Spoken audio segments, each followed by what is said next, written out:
And good morning, everybody. This is the Veteran Effect with your host V. And if it's not morning, good evening. And if it's not evening, good afternoon. How you guys doing today?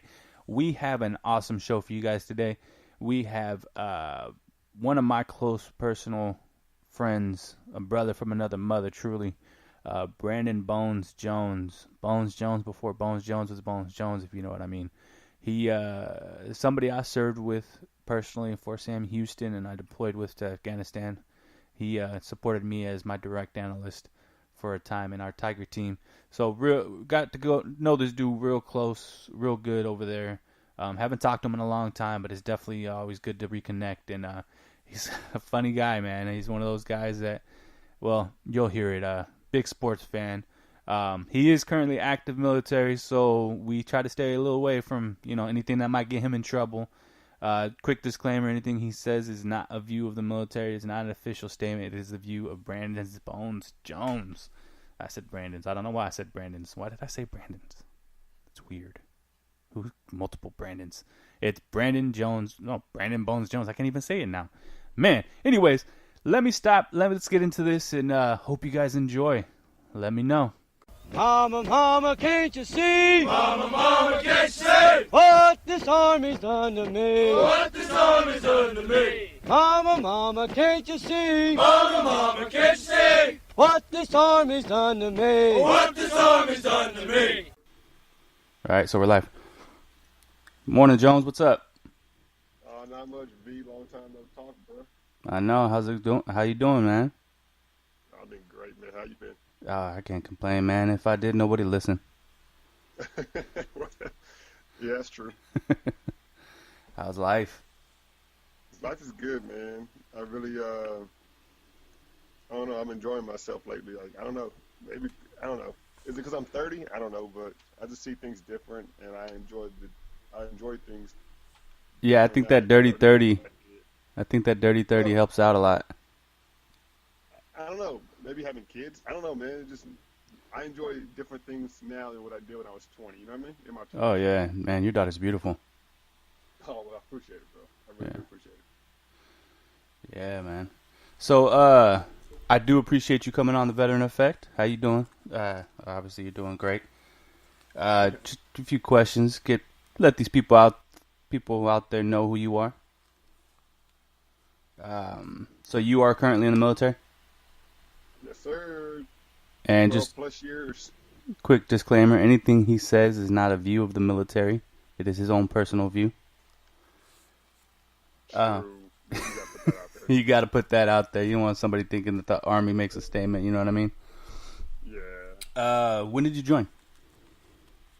Right out of high school, 2005. Ooh, 18. How was that? I was scared. I didn't know. Hey, you want to hear a funny story? Yeah. I didn't know anything about the military. So when I signed my 5-year contract, I thought I was literally going to be gone for 5 years to like a camp somewhere where I was going to train and learn how to be a soldier and never see my family again. Before I left, I sold all my clothes, my PlayStation 1, that's how old I am. I sold all my stuff before I got on that bus to go to MEPS to ship out to basic. Well, that explains your Army style. Then when we get to week 8 in basic training, they're like, yeah, you guys get a family day, your family's gonna come see you. I was like, what? I'm gonna see my mom? I'm gonna see my dad? What? And then I get to AIT and they're like, yeah, you get out of here, go have a weekend. I was like, wait, I can wear some clothes? That's not, this camouflage. I had to go buy all new stuff, dude. I didn't have anything. Yeah, I feel that, man. I was a little bit the same way. When I got to AIT, at least I was all fucking hood and shit. So I was trying to do the right thing. Everybody else was off. Crazy. So what made you join? No money for college, man. No money for college. Like the majority of the world, I coasted my senior year. I was tired of school. And then I didn't want to be that 19, 20, 21-year-old maybe staying at home, working at, fast food restaurants. And there's nothing wrong with that. That just wasn't for me. I just didn't want to be living in my mom's house, working minimum wage and trying to save up, for this or save up for that. A way out. So Can't be mad at that. A way out, you're saying. yeah, it was. I don't know. I wanted to be on my own. Love my mom, love my family, of course. I just wanted to be on my own. I just didn't want to, I didn't want to put that burden on them. I'm 19 now. I'm an adult. 18, 19. I'm an adult. I didn't want to be staying at home or bunking with friends. I didn't want to do that. I mean, you were still a baby, but I get it. You were still a baby, but yeah, you wanted to be an adult. To society, I was a man. Yeah. 18, you're charged as a 40-year-old, so it doesn't matter. Yeah, but now you're 30. You're 30 years old. That 18, that's a baby, man. That's true. You're right. Oh man, I get 18-year-olds in the army. Like, yeah, I'm here to process. I'm like, when were you born? And I've got 1999 now. I'm like, oh man. God, dude. I'm still in college right now, and I get that, man. I see these kids coming in 18 years old, thinking they're on top of the world, and I'm like, you guys have no idea. You just don't even know. Yeah, that's it's Look crazy, at me. man. Tell them, look at me. I'm gonna break it down for you real quick. Right? I mean, let me teach you something. I'm the old man. I'm gonna teach you something. Yeah. That's weird. Man, oh yeah, but the minute I get a 2000 baby to come in my office and tell me they want to in process, I'm gonna lose it, man. I'm like, Next year, man. It's time for me to go. It's next year. I know. You're a Y2K baby. Jesus. It's just calling, man. What's up, Y2K? What? I might just do that when I get my first one. I might just call him Y2K. Yeah, that would be a good number. A good name. That's the So how'd you pick your job? What is your job and how did you pick it? Dude, that's just another thing, dude. So I'm in the intelligence field, but dude, that's just another funny story. So I'm sitting there with my recruiter. He just lays out this stack of papers. He's like, these are all the jobs you qualify for. Here are all the bonuses that come with that job. Me, 18, I want money. $22,000 bonus. I want to do that. What is it, 11B? And he goes, that's an 11 Bravo. I was like, okay, what is that? I do that. For $22,000, I do that. He's like, those are the infantry guys. And again, I was like, what's infantry? He's like, well, those are the guys that are on the ground, in the fight, shooting, kicking in doors. I was like, yeah, no, thank you. So I scrolled from the top of 22,000 all the way down. I was like, what's up with this $2,000? What's a 35? What's a 96B? He goes, that's an intelligence analyst. You brief command teams, whatever, yada yada. You're gonna just lay out the battlefield, yada yada. I was like, oh, I can do that. Yeah, sure, why not? Let me do that one for at least I get a little bit of money. So again, didn't know anything. I was trying to chase some money, and then I realized I did not want to be 11 Bravo. And 12 years in, I'm glad I did not choose 11 Bravo because they are A special brand. They're the shit. They're a special brand of people. Yeah. It's a good special brand. Special kind of crazy. Special kind of crazy. Yeah. You're all fucking crazy, but they're special kind of crazy. Yeah, it takes a lot to join the military. Holler at everybody because we're 1%. Yeah. But it takes a special kind of crazy to go join the military and join infantry field. Oh yeah, that's. So respect to all of them. They got definitely my utmost respect. Oh, definitely.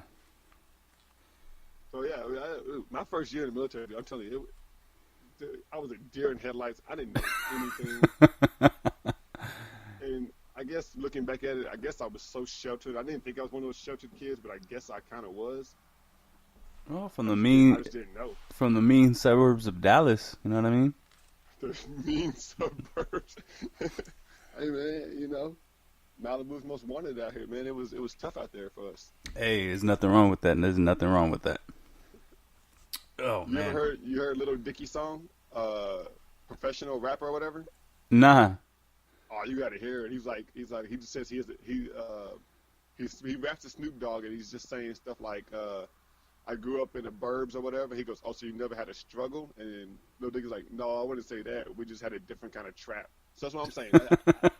Yeah, well, I mean, everything has a struggle, I had a different kind of trap. You know what I mean? I had to be the guy at school and do good at school and whatnot. Yeah. No, I know a little bit about that. I mean, we didn't go to the suburbs till my freshman year, but I learned a little bit about that. I finally made it to the burbs with my high school freshman year, so I got a taste of it. Moving on up. Yeah, yeah. Well, I ended up joining the military, so I didn't move that far up. Well, Oh man, yeah. So just so you guys know out there, me and Jones deployed together in 2011, 2012, and he was actually my analyst while I was out there interrogating people. So oh man, yeah, sure was. Bro. Woo, yeah, let it so down. we got a little bit of a background together. Been to war with this man. Man, so I mean, besides that deployment, where have you deployed again? I mean, what other deployments did you have? I've been out there 4 times, 2 in Iraq and 2 in Afghanistan. Okay, so 4 All deployments. legit, all different places, different jobs too. So I kind of like enjoy what I do because every time I deploy, I've done something different. So it doesn't never really get boring. It's always something new. I learn new things every time. So That's always good, man. I mean, it's one of those things you never know. You go over there, you just never know. yeah, So much respect to you for staying in and continuing the fight, man. yeah. People ask me why, and I don't really. I don't know. I guess I look at my wife and my kids, and I'm like, I got to keep providing for them, and I actually enjoy it though. If you can be in a job where you're never gonna love it, unless you know, I mean, even professional athletes complain about the job, and they make millions. Um, so if I can sit back and say I enjoy my job more times than I dislike it, and or that I'm frustrated with it, then I think it's a good gig to have because a lot of people can't say that. Yeah, I love the job, like the interrogation aspect of it. I love the actual doing the job. I never enjoyed the politics.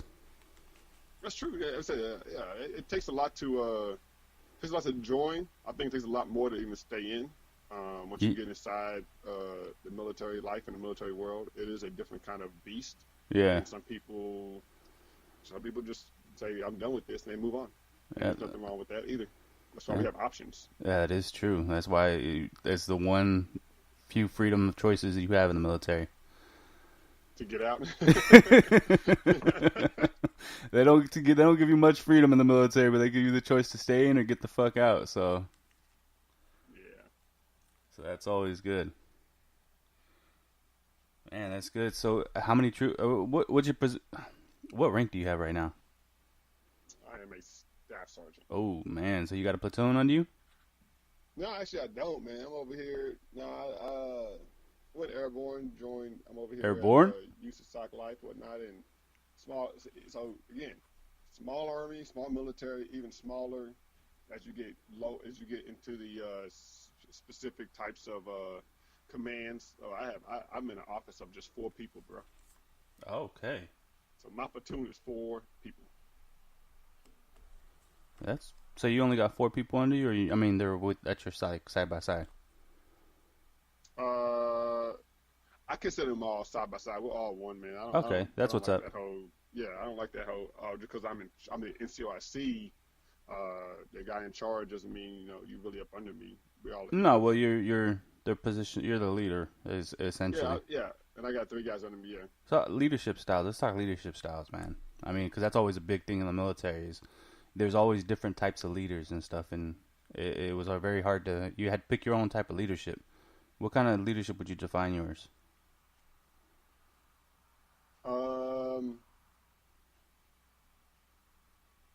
I don't know. Trustworthy, I guess. I don't belittle. I mean, I guess I do belittle people the way I talk to them, but you I have don't to micromanage. Like if I tell you to do something, I expect you to get it done. And if you tell me too easy, I got it, then I believe you got it, and I'll wait for you to come back telling me that you've completed the task. I won't stand over your shoulder and watch every step that you do to ensure you got it done, though. So you manage the outcomes. Yeah. Like if I said, V, I need you to take care of this, take 2 guys and go knock this out. You say, got it. Okay, I'm waiting for you to come back to me saying it was done. And then if it's something of like a cleanup detail, then maybe I'll just go spot check. But if it's something like, hey, we just had to deliver whatever, I don't know, whatever fuel over to from one point to another to give it to a truck, so they can refuel. Then you come back and say it's completed. I'm like, cool, good job, and we'll move out to the next mission. If not, we'll go home. You know what I mean? Yeah, definitely. But I don't stand over your shoulder. I don't stand over people's shoulders and making sure step by step that they get it done. I can't stand that. Where's the trust at? Well, that's always good. I mean, you never like micromanagers. No.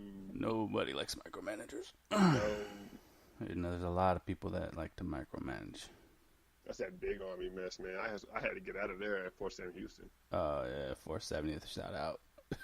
It's not even the base, so excuse me for saying that. It's not the base. It was just the people that I was there with. Yeah, it's never, see, that's the thing in the military. It's never the location. It's just who happens to be in charge at the moment.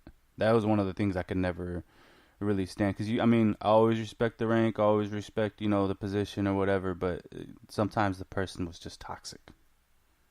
Yeah. So I know that's what turns off a lot of people from staying in. Oh, yeah, man, definitely. And, yeah. And it's a saying even in the corporate world and stuff, you don't lose employees from ownership, you lose employees from management. Yeah, that's actually a good saying, yeah. So, but let's move on from there. Question. Yo, what's up? You are a big sports person. Yeah, probably one of the biggest, yeah. That's probably, if you know Bones Jones, you know sports, and we call him Bones Jones before Bones Jones was Bones Jones. So, and we're not talking about the steroid user Bones Jones. We're talking about Brandon Jones, Mr. fucking fantasy football, Mr. sports statistics, everything you know. This man knows almost everything about everything. And he's actually, thank you for coming on. I'll give you a shout out to the UnEducated Experts. He and Menk have UnEducated Experts. You can catch them off at, let them know where you can catch them. Oh, man, you can just Google us, honestly. Not even trying to be funny. We're on Stitcher, Podcast Central, YouTube, Facebook, Twitter. The Twitter handle is at UnEd Experts. But if you just Facebook /Uneducated Experts, you can find us, and all of our links are on our Facebook page. Definitely. So their podcast is all about sports, fantasy. Right now they're in the football season, so they're talking about football. Basketball's coming up soon. There are a couple personalities that kind of clash a lot, but it's just really good. It's really funny to hear. It's like a husband and a wife. It's like a husband and wife having a. Yeah, it's like a husband and wife having a podcast, man. It's funny. It is funny. Definitely, yeah. Go check it out, guys. If you haven't heard about it, go check it out. So, sports. How has sports impacted your life, man? Because I'm a avid sports fan, but I wouldn't say I'm anywhere on the level that you are. I don't know, man. Growing up, I played a lot of sports, a lot of baseball, a lot of football, and basketball, and those are all team sports. So you have to learn to get along with somebody to accomplish one goal, which is very similar to the military. But you take, give me baseball. You take 9, 10, really 15. You got to get a board. You have to get some reserves. You take 15 random kids. They all joined one team, put on the same little league uniform, and you have one hired guy. To say you have a guy in charge, an IC, who's coaching you guys to accomplish one mission, that's win baseball games. Same with basketball and football. Fast forward 18 years later, you join the military, you put 40 dudes in one uniform with a guy in charge who's trying to train you guys to become a soldier to accomplish one mission, and that's whatever the commander's guidance was. You know what I mean? That's what we do as soldiers. We follow the commander's guidance. So I don't know, it helped me get along with a lot of people that you might not like necessarily, but you got to respect because they're going through the grind that you're going through. No, definitely. I respect that. I could understand that. I think I applied that same logic. I played football in high school and had some sports behind me. You might not like everybody who's right next to you, but that dude's in the trenches like you are. He wearing the same uniform, trying to accomplish the same, task on offense or defense. score points. I stop the other team from scoring points. So Well, yeah, I mean that you boy's gotta your get along with teammate, him. so you're gonna love him regardless. You're gonna love him and hate him, but you're still gonna love him. You don't have to like him, but you're gonna love him. Yeah, yeah. That's probably one of the good ways to say it. Yeah, I definitely understand that, and that's what most people. I think that's the biggest concept that most people have is, when they're serving, is they find that they're not. They begin serving, say like you went to for college. I had kids or whatever, so I wanted to give a better life, and you end up joining for that reason, but that's not why you end up serving. Oh, that's definitely true. Yeah, you just asked me. Yeah, you asked me why I joined. I joined because I didn't want to stay on my mom's couch or I didn't have money for college. Why Yeah. am I still in 12 years later? Because Yeah. I actually love what I do. You know what I mean? Yeah. So you're right. Yeah, you serve for different reasons than why you joined. Yeah, definitely. You definitely find why you serve as opposed to why you joined. And one of the reasons I found, at least for me, one of the reasons that I love serving was because of the people to my left and right. Because I got to meet people like you. I got to meet people through all different walks of life and stuff, and different personalities. And it was one of those environments that it didn't matter what the fuck or who the fuck you were before. It mattered who you were now. Yeah, that's and that's one of the great. That's actually a great way to put it. Yeah, and then once you see somebody in uniform and you get a, even if they say again, yeah, if you don't even like them, you got somebody that you can rely on. For the most part, obviously there's The Coast some Guard. that you can't, but there's some people you have a quote unquote battle buddy for life, man. You know what I mean? Yeah, no, well, see, that's what a lot of people don't understand. Like, me personally, I'm out, right? So I've been out for 4 years, and it's still hard for people to understand why I don't have an easy time making friends, because I just don't find that kind of connection. Yeah. So it's I don't know, it's just different. You don't learn to trust people like that, like you learn to trust people in the military. Yeah, I mean, you trust people in the military with your life. Yeah, so it's kind of hard to go down to What do you trust people? We just people in the civilian world with, hey man, can you loan me $10? I'll pay you back. You ain't gonna pay me back. That's true, man. You still owe me $10 from last time I gave you $10. Something you gonna pay me back? Oh, so now it's 20. Oh yeah, you get that bonus next week. Yeah, you gonna give it back to me? Okay. Yeah, man, it's a different world, man, and and there's another thing too. Like, I can sit there and we haven't talked. I mean, we have the fantasy league together, and I mean, you're the commish, the dictator commish, Bones Jones league. Fucking so many people in my dictatorship. But what do you call it? I mean, we haven't talked in forever, but I mean, anytime we pick up the phone, it's like we're talking yesterday and stuff, and that's one of those things that a lot of people don't understand is you develop these relationships with people that no matter time or distance, it picks up where it leaves off. Yeah, man, it's like no time has gone away. You pick up right where you left off. Man, I can talk to somebody who I ain't talked to in years, and it's like we never even stopped talking. You know what I mean? Yeah, I mean, obviously there's a catch up. Hey, how you doing? How's the wife? How's the kids? What's been going on? Where you at? But the relationship, there's no harsh, oh, you haven't called me, or you haven't. Nah, that's that shit for the birds, man. Man. Yeah. Crazy. But see, I think that's one of the biggest veteran effects, and it's the whole point of one of the points of this podcast I wanted to create is one, to let people know, they're not alone. You got your average Joes out there and stuff. Not to say you're average, but your regular Joes and stuff. Get them a spotlight. Everybody has a different background. Everybody has different reasons why they joined, and everybody's going through different shit. People that are still in and people that are out.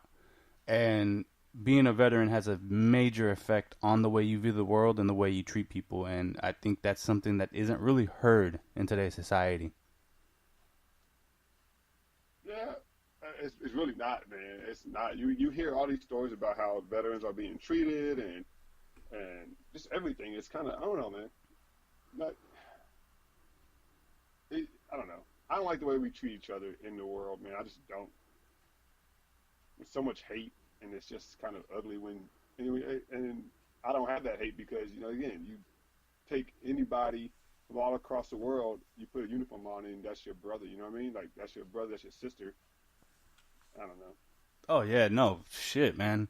I definitely saw transformations from even when I joined. I mean, when I went through Fort Leonard Wood for a basic, and during the first week of in processing, before you start basic training, um, I had about 3 or 4 run-ins with some people from just that country. Never seen brown people before. Never seen Mexicans before. And I got called a spig. I called wetback. I got called all kinds of shit. Almost got into like 3 different fights in processing. And then by the end of basic Yeah. training, that dude was like my brother. Yeah. Just 3 months before, I was trying to choke this dude out, and 3 months later, we're like, "What's up, man?" You know what I mean? It's a major transition, and I think it's something that a lot. I personally, my opinion is I would think that mandatory conscription would be, or mandatory service of 2 years for everybody who's eligible at the age of 18 would be something that would be very beneficial to the world. You think so?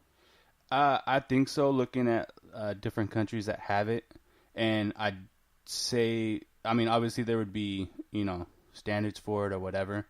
I would say do 2 years. You get your college paid for, and you can choose to stay in or you can choose to get out.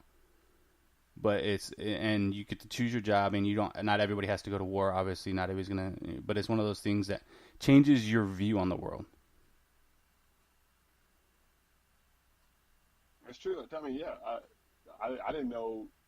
Obviously, I ain't talking about now because 12 years in. When I was 18, I didn't know anything outside of the state of Texas.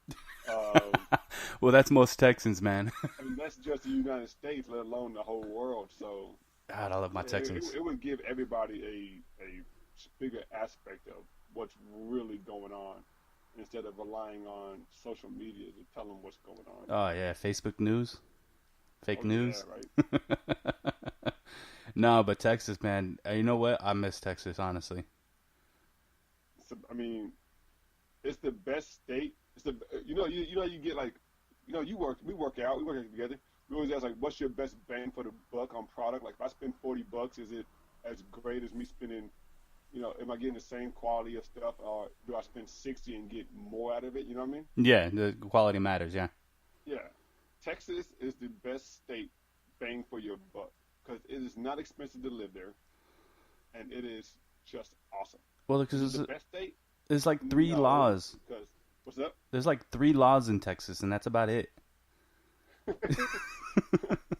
Did you know that? I would much rather live in like California, but California is it's like just ridiculously expensive. So Oh God, best don't even. bang for your buck state where you can get everything you want out of it, except for snow. It's Texas. You ain't getting no snow in Texas. I mean, you get snow. I mean, it's not a good sign. Man, it's ice, bro. It's ice.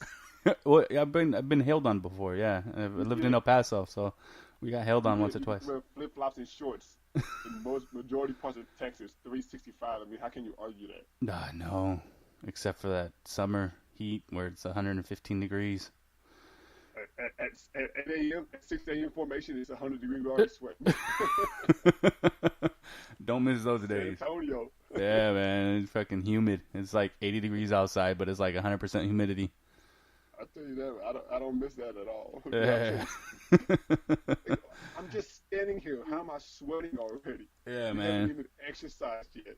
I think if I didn't live in California, Texas would be my spot. That would be.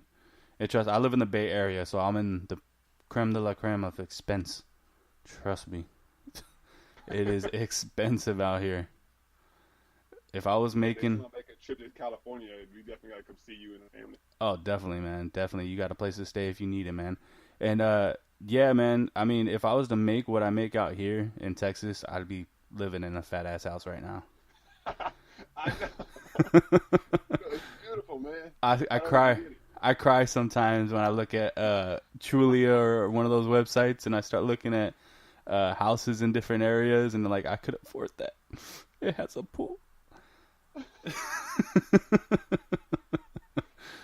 So Yeah, yeah, it's funny, man. That is funny how you say that because yeah, you can give me the exact same house, square footage on everything. You put that shit in Texas, you put it in Florida, you put it in California. You tell me which one's cheaper. in Texas, Exactly. and then like And it's not even close either. It's not even close cheaper. It's like, oh, okay, 10 for a house, $40,000 more. That's nothing for a house. But we're talking like in the hundreds of $1,000s difference for the same square footage house, just depending on what state you build it in. yeah, man, it's crazy. And then just everything's so much more relaxed over there, and everybody's so much more. Uh, I think it's the ability to carry guns that everybody's so much more relaxed and less violent towards each other. For the most part, yeah. I mean, dude, Texas is so friendly, man. People are just nice in Texas. For the most part, again, for the most part, not everybody. No, does, well, yeah, but, yeah. Obviously, you can't reply the law of everybody because yeah. then you're lying. But no, seriously, because I dated this girl out there, and she let me drive her car one time, and I reached under to move. I reached under to move the seat. Right, it was an electric seat or whatever. So as I reached under to move the seat, I grabbed her pistol. She had a little Glock 45 hidden under her car or under her front seat, and I was like, "What the hell is this?" And she was like, "Oh, this is my insurance." It's like, you're like 5 foot nothing, 110 pounds, with a Glock 45. I'm afraid of you. And she was like a nurse. She was like a NICU nurse. She worked with infants and stuff in the neonatal intensive care unit. So she was this little frail thing. I was just like, wow. Okay, this opened my eyes to Texas. That's how they roll in Texas. Yeah, yeah. The most disarming person is armed. You definitely have to be nice to everybody. I understand. Love it. Yeah, man. Well, we're at 30 minutes. I don't know how much more time you got. I don't want to take anything bro, from you. Man, no, you good, man. I love catching up, dude. It's like we never stop talking. Even though we talk all the time about the fantasy shit, but Oh man, yeah, you be getting butt hurt though sometimes. I be seeing it. Everybody be getting on Jones and stuff, and it's funny sometimes, man. Man, it ain't funny at all, man. Can we curse on your? Do you curse on your shit? Fuck y'all, man. Fuck I don't give a. y'all. Yeah, you can say fuck all you want, man. This is veteran effect. We don't give a fuck. All y'all do is fucking hate. Man, we was the title last year, and all y'all want to do is fucking hate on somebody. I got the shit last year, man, and then I lose 1 week. Oh it shit! wasn't even the first week of football. It was the first game. The first game. I said Mike Gilsey, and if you didn't have to start him, nobody started him because you didn't know how the Patriots backfield was going to work out, and he sucked. He sucked. He had 15 carries for 40 yards. That's not even 3 yards a carry. He vultured a couple touchdowns. Goal line touchdowns. He just happened to get 3 goal line touchdowns, and everybody wants to blow my shit up. Oh man, that 20 points in your bench is really hurting right now. I'm like, man, fuck y'all, man. Hey, it's all good. It's all good, man. Still almost won. I told you, like, I fucking in my 3 leagues that I have and shit, I total like 220 points, man. Horrible. Yeah, you know what though? It was a terrible week. Me and one of the guys in the league, Tyreek Gaines. Yeah. We were talking because he's over here. Shout out to Tyreek Gaines if you listen. I'm gonna tell him to listen to this because we gave him a shout out. Word up. And we were talking. You could have made a winning fantasy lineup last week. A winning one, not just a lineup. Yeah, you can make a lineup with anybody. You could have made a winning fantasy football lineup last week with just rookies, period, and you would have won. Oh yeah. You started Kaiser, Galladay, Cook, Fournette. You know what I mean? Like Jesus. Like. Oh yeah, the rookies. Dude, you win. You're winning that week already. Oh God, the rookies went off last week. Rookies went off last week. Tariq Cohen, Jesus, man, rookies blew up week 1. Yeah, it's everybody scrambling for the waiver wire. It's weird, man. It is a weird year. I mean, your top 10 picks didn't even total. Like, I don't think many of them broke over 10 points. You know what? Let's do that. Let's go to our draft. I'm going to our draft overview real quick. Let's do our first 10 picks and let's see what the hell they did week 1. David Johnson broke his wrist. So there you go. I mean, Hey, Antonio that's Brown said. didn't score a touchdown, but he definitely. Le'Veon Bell had like 30 yards total. Antonio Brown did work. I don't know what Julio did. Julio, I don't think he did much. I mean, he had a bunch of catches, but no touchdowns. Mike Evans had a bye week. Odell Beckham was on the sideline. Yeah, see? You know what I'm saying? You're not even like, you're halfway through, and already 2 people weren't even playing. One got injured. Yeah, Jay Ajayi was on the bye week. Devontae Freeman had 12 carries for 30 yards. Yeah, he got a touchdown, but he had 12 carries for 30 yards, bro, against the Bears. Week 1, man. Week 1. V, you there? Yeah, I'm here. I'm listening. Oh. Sorry. Yeah, week 1, it was just crazy, man. So, in our league, your 2 standouts are Melvin Gordon and LaShawn McCoy because they got in the end zone. They actually did work, and then Antonio Brown. So 3 of the 10 were worth starting week 1. Yeah, it's crazy, man. It's like, so even with my lineup, I was like, okay, man, I got an amazing lineup of receivers and everything. And the only person that did anything for me was Antonio Brown. Yeah, it is crazy. It really is. It's fantasy football, and you sometimes. So I got into the business where, dude, you can't just start a name no more, man. You just can't. Dude, Stephon Diggs went like in the double-digit rounds, and he put up 2 touchdowns. Adam Thielen went later than that, and he put up better fantasy stats than like Sam Bradford was one of the highest scoring quarterbacks with Alex Smith. Yeah, you're 2 Alex Smith. Yeah, I was just gonna say that. You're 2 highest scoring quarterbacks with Sam Bradford and Alex Smith, man. That's crazy. It's fantasy football. It's ridiculous. Oh man, yeah, dude, it had me all weekend just like hating life. You was a smart man if you started Alex Smith over Tom Brady and they went against each other. Get out of here with that. Oh God, I know, and you can't even go matchup dependent because nobody expected the New York or the fucking New England Patriots to have a horrible defense like they did. Dude, they look so lost out there. Oh God, and after what's his name went down in the third quarter, it was done. That's when Hightower? Yeah, that's when Kareem Hunt went off. Mm-hmm. As soon as the middle linebacker went out, the defense just got lost. Yeah. That dude put over he put over 200 yards on just 20, like not even 20 touches, I think it was. It wasn't that many touches. He put up numbers in limited touches. That's scary. And then your boy Cook up in Minnesota. Oh, God. Just embarrassing AP, man. Oh God, AP talked all that mess in the AP just watching and just sitting there, like just shaking his head like. Yes. Wow. And you just what can you say? This dude broke your rookie record. Like. Yeah.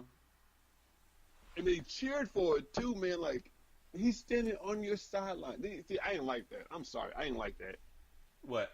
AP had done nothing but put that team on his back and carry them to a playoff appearance after playoff appearance, making them relevant. And this dude is playing on the different team for the first time in his career. He goes to Minnesota, yada yada, and these guys are cheering Dalvin Cook for breaking the record. They're cheering for him.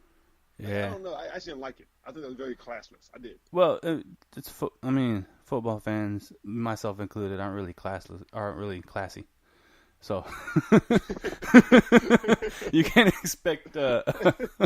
really expect us to be classy it's not a sport that's really classy, you know what I mean? It's not one of those things that's, oh my God, it's very That's true. 200, 300-pound dudes just chasing each other. Yeah, as so hard as they can. you It's not a classy sport. people, tennis out there where you got to be quiet when they're hitting the ball. yeah, that's what I'm saying. It's like you can't be like, oh, well, there weren't classy fans at the MMA fight. Well, it's a fucking brutal sport. There's nothing classy about it, man. We're not fucking playing. You got me on that one. We're not playing cricket over here, man. Dude, they be showing some highlights of cricket. That's a sport that I do not want to play. Oh God, no. I make fun of it, but it is legit. Yeah. No, but yeah, I get what you're saying though. It's not one of those things that you should have your respect. I mean, this dude did a lot for your city, did a lot for your team, but it just shows, man. There's no loyalty in football. There's none. There's no loyalty in sports. Period. No, People move it's on from you so quick. That's it's a team concept, man. It's you're only as good as long as you're effective. That's the sad truth. Right? Yeah. So hey, you know what? But you got to That's remember. not even. But that's not team. That's not even the sport. That's life, man. No, People well, get yeah. all the time. People get fired, But dismissed. you got to remember that's business, and this is a business. I mean, we all get confused and stuff, and we're like, oh, it's sports because for us we're enjoyable. But at the end of the day, man, it's just a fucking business. That's true. So and we get caught up emotionally because of how it makes us feel, and we think it's more than just a business, and it's not. Yeah. No, you're right. You're right about that. You're not. I mean, people don't get mad when Google employees move from Google to Facebook. You know what I mean? Because it's expected. It's business. It doesn't make you feel any kind of way. But because it invokes some type of emotion and stuff, we get emotionally invested in these players, and fantasy makes you even more invested. And yeah, it's a crazy dynamic, man. Yeah, it is. No, it is, man. But life in general is crazy, man. The more and more I just sit back and just, again, maybe because I'm just getting older, man. I know you've probably done it too. I just sit back and think, I'm just like, dude, this world we live in is just crazy, period. God, oh man.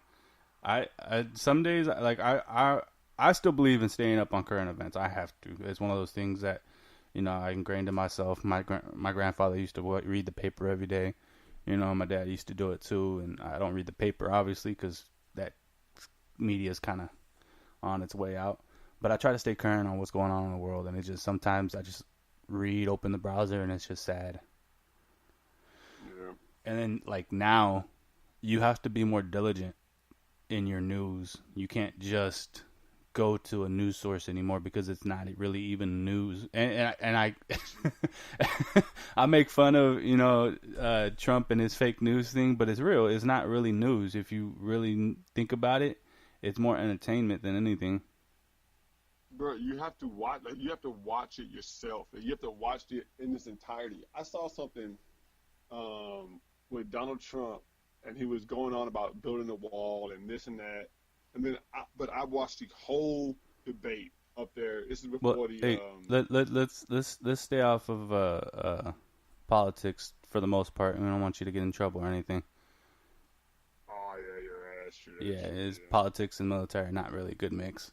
No, but I get what you're saying. But we're talking about fake news. We're talking about fake news. Okay. Facebook, the fake news. The video was edited, and it was totally off. And you see people. I was reading comments and just laughing, and you just knew that nobody watched the actual full footage of what took place. It was more of just what they read, out of context, heard on Facebook. Yeah. Yeah, and see that's what I get too. Is like you have to look at more than one news source. You have to actually look. You have. Like I'm saying, you have to be more diligent. You have to go through more. You can't just go to MSNBC. You can't just go to CNN. You can't go to Fox. You can't be stuck on one channel and say that's where I get my news from. You have to look. I like to look at the BBC or Al Jazeera or Reuters because they're more unbiased. Well, Al Jazeera is a little bit more biased, and BBC hates America, so so at least you're getting like a little bit more of a truth to it as opposed to more of a right wing or a left wing or any of that shit. You know what I mean? Yeah. I think it's just one of those things with news. You have to be more diligent about it, and there is truth to there's being fake news because people assume that just because it's on TV that they're reporting what they're supposed to report, and no, they twist things to the agenda. Word to Fox News.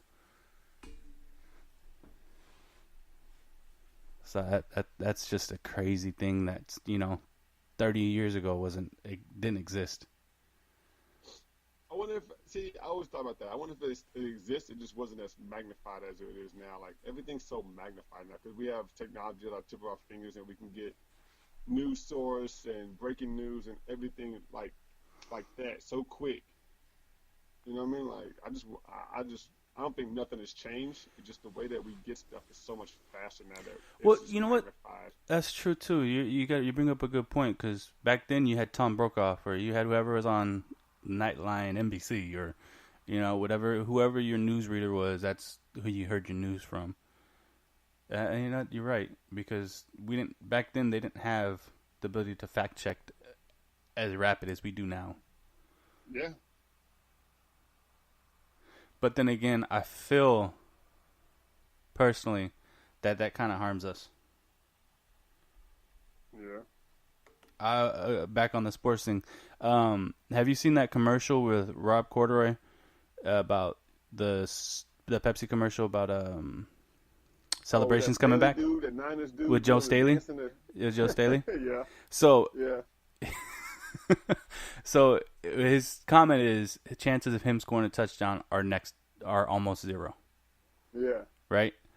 So there was somebody on I think I saw it on Facebook. I saw something going through the things or whatever, and fact checking or whatever. And I guess Joe Staley scored a touchdown back in like 2008 or something. Right. Yeah. So they were like, "Oh, well, they should have done the fact checking." Blah blah blah blah blah.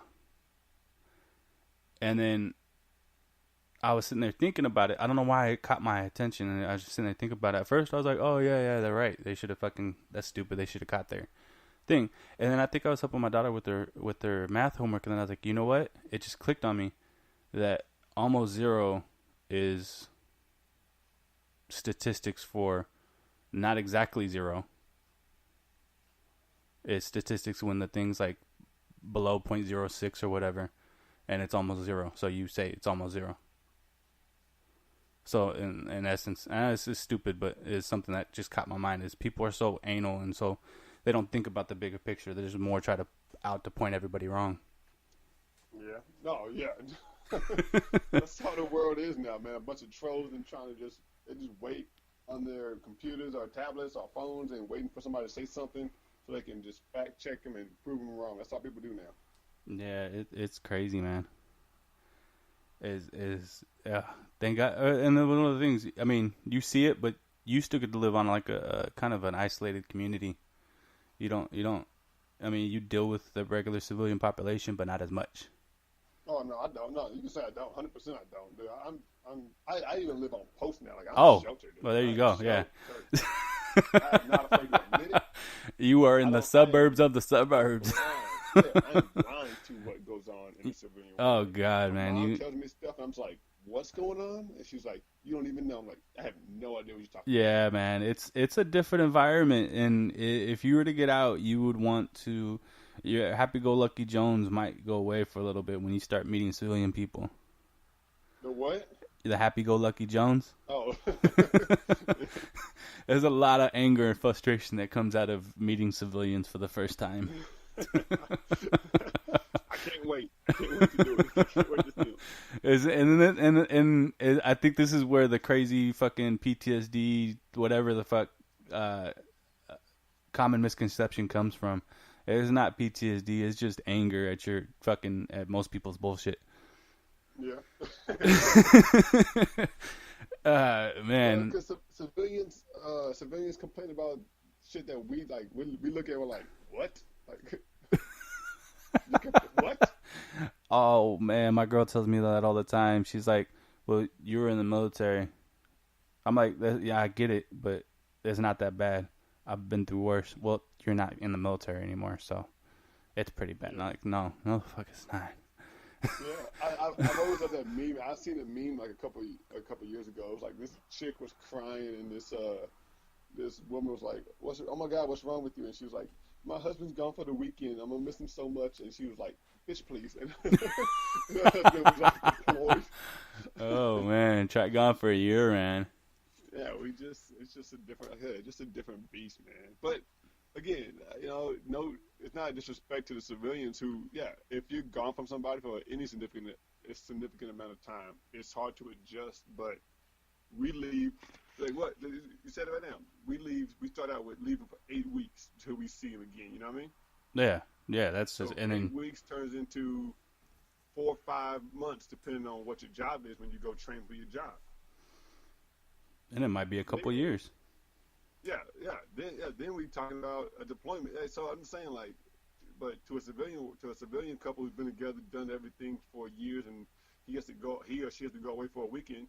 Those 3 days are a long time to that person. So it's just a different beast, man. I laugh at it because it's funny, but if you sit back and really think about it, it's just a different beast. That's all. Perception is reality, right? Yeah. That's what we were told a lot when we were together. Oh my God. Man, you just had to bring up. I just had flashbacks. Like, oh my God.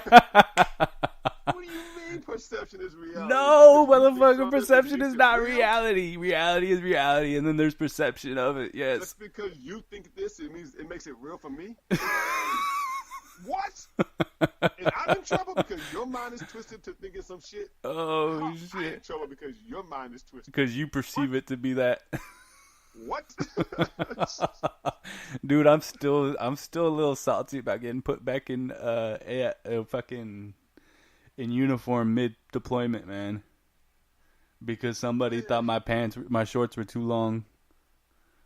Oh. What? So funny story. I say that. So funny story. Every time somebody says that. What's So up? mid deployment, right? We're deployed. Me and him were deployed together, or whatever. And I'm in Afghanistan, and I'm in full civilians and stuff because that's what was required of the job, full beard, everything, right? I am walking in basketball shorts. Now everybody knows basketball shorts. Basketball shorts are a little bit longer than your knee, right? It's normal. This isn't 1980s, 1970s basketball where your junk's hanging out. Larry Bird. Shout out to Larry Bird and Magic Johnson. So I'm walking, and some major in our unit has an issue with my shorts being long. Okay, got it. First sergeant come talk to me, lets me know. Okay, I got it. Roger, top. I'll roll them up. I'll order some shorts. I'm in Afghanistan. Takes a couple weeks to get here. Just bear with me. He's like, okay. Makes another comment to me. He says, if I see it again, you're going to have to go into uniform. I said, all right, Roger. So I'm in the defect one day after coming from the gym. And, who was it? Fucking our platoon sergeant comes to me. He's like, hey. He's like, I'm sorry, man. I'm like, dude, they're rolled up. I don't get it. I don't know what to do. I'm waiting. And he's like, you're in uniform, man. I'm sorry. That's the. So the second 6 months I'm in fucking uniform trying to interrogate people. That was probably a difficult fucking challenge. Yeah. Hey, but we got it done.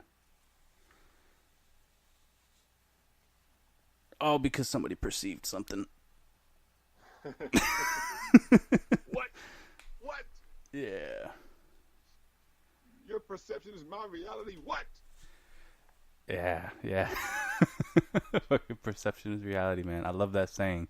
I tell that to people too to piss them off. But I use it against them. I'm like, well, that's your perception and that's your reality. Yep. That's not, and that's the thing is people. There's two ways to view it, and then there's the truth. There's always three sides. The way you see it, the way I see it, and then what it really is.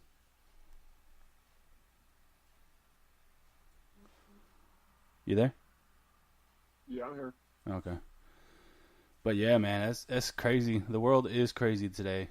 But you know what I mean? It just makes you be more diligent with your children, man. You just got to be more, I think anyways, you got to be more honest with them. Because they're not going to find honesty too much in the world. Yeah. Just trust me, I got a 14-year-old and we're going through it, and we're just honest with her, man. We tell her the truth. We don't sit there and bullshit with her. We don't sugarcoat shit. We just tell her how it is. How old's your daughter? You have two, right? I have 3. Oh, shout out. Well, I have 2 that are mine, and then my girl now has a 14-year-old daughter. So I treat her like she's mine, man. She's Respect. Of course. Yeah, so of course. 5 years now. So I've been with her since she was 9. I've helped influence her and stuff. And she actually takes after me a little bit now. She's a little bit more sarcastic, and she found love for rap music. So, but yeah, we're just honest with her, man. You can't really. They're gonna see a lot of shit in this world, and they need the truth because there's all kinds of people coming at them from different sides that are gonna be giving them bullshit.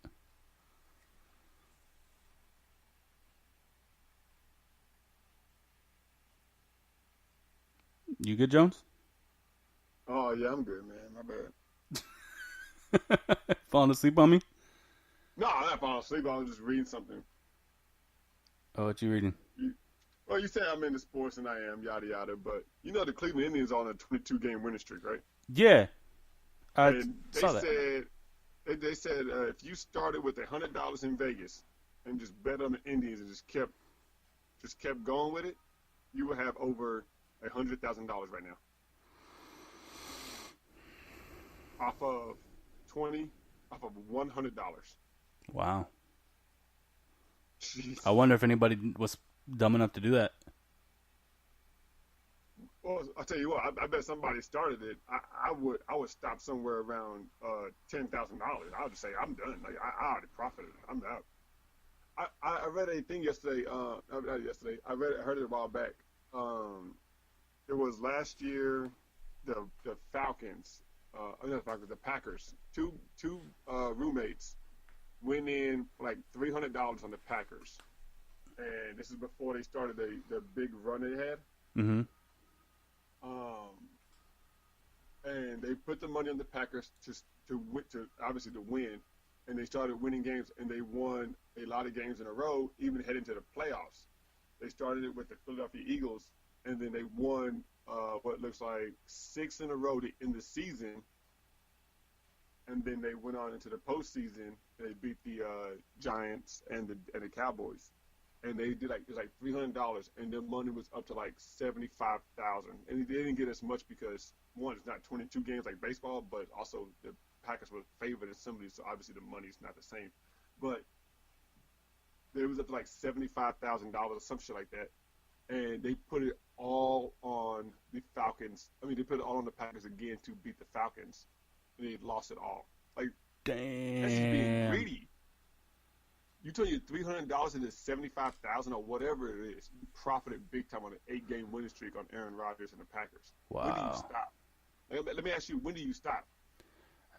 I mean, you let it roll. No, you can't. You let it ride. So, okay, Well, you got to think about it. Let me ask you this. You started with $300. It's at $75,000. You let it ride.